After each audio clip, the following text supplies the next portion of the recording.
सरकारने घेतला धक्कादायक निर्णय। निवडणूक अधिकाऱ्याने अर्ज फेटाळला तर न्यायालयाचे दरवाजे कायमचे बंद होणार। लोकशाहीमध्ये निवडणूक लढवणं हा प्रत्येक नागरिकाचा अधिकार मानला जातो, पण याच अधिकाराला आता नव्या नियमाचं व्यसन घातलं जाणार आहे। जिल्हा परिषद आणि पंचायत समिती निवडणुकांसाठी उमेदवारी अर्ज भरणाऱ्या उमेदवारांना आता निवडणूक निर्णय अधिकाऱ्याचा शब्द अंतिम मानावा लागणार आहे। सरकारने घेतलेल्या एका धक्कादायक निर्णयामुळे आता निवडणूक अधिकाऱ्याने अर्ज फेटाळला तर न्यायालयाचे दरवाजे कायमचे बंद होणार आहेत। नेमका काय आहे हा नवीन अध्यादेश आणि यामुळे राजकीय वर्तुळात का खळबळ उडाली आहे, जाणून घेऊयात सविस्तर।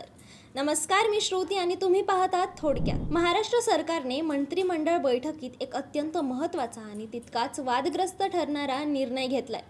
आगामी जिल्हा परिषद आणि पंचायत समित्यांच्या निवडणुकांमध्ये जर निवडणूक निर्णय अधिकाऱ्याने एखाद्या उमेदवाराचा अर्ज तांत्रिक कारणामुळे किंवा इतर कोणत्याही कारणामुळे फेटाळला तर त्या निर्णयाला आता जिल्हा न्यायालयात आव्हान देता येणार नाहीये। आतापर्यंतच्या नियमानुसार उमेदवारी अर्ज स्वीकारण्याबाबत किंवा नाकारण्याबाबत निवडणूक अधिकाऱ्याने दिलेल्या निर्णयाविरुद्ध जिल्हा न्यायालयात दाद मागण्याची सोय होती। मात्र सरकारने आता या तरतुदीत बदल करण्यासाठी अध्यादेश काढण्यास मान्यता दिली आहे। राज्यपालांच्या स्वाक्षरीनंतर हा नवीन नियम तातडीनं लागू होणार आहे।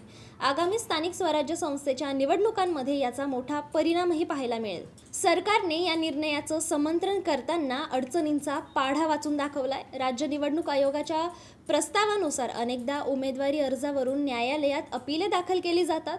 ही प्रकरणं जिल्हा न्यायालयात दीर्घकाळ चालू राहतात, ज्यामुळे संपूर्ण निवडणूक प्रक्रिया विस्कळीत होते आणि निवडणुका वेळेवर घेणं शक्य होत नाही। नुकत्याच झालेल्या नगर परिषद निवडणुकांचं उदाहरण समोर आहे, जिथे मोठ्या प्रमाणात न्यायालयीन आव्हानं देण्यात आली होती। त्यामुळे थेट नगराध्यक्ष आणि प्रभागांमधील निवडणुका पुढे ढकलाव्या लागल्या होत्या। निवडणूक प्रक्रियेत होणारा हा विलंब टाळण्यासाठी आणि निवडणुका पूर्ण करण्यासाठी हा निर्णय घेतल्याचं सरकारकडून सांगण्यात आलंय। मात्र या निर्णयामुळे निवडणूक निर्णय अधिकाऱ्याच्या हाती सत्ता आली असून विरोधकांनी यावर टीका केली आहे। विरोधकांच्या मते निवडणूक निर्णय अधिकारी हे अखेर सरकारी कर्मचारी असतात, त्यांच्यावर सत्ताधारी पक्षाचा दबाव असण्याची शक्यता असते।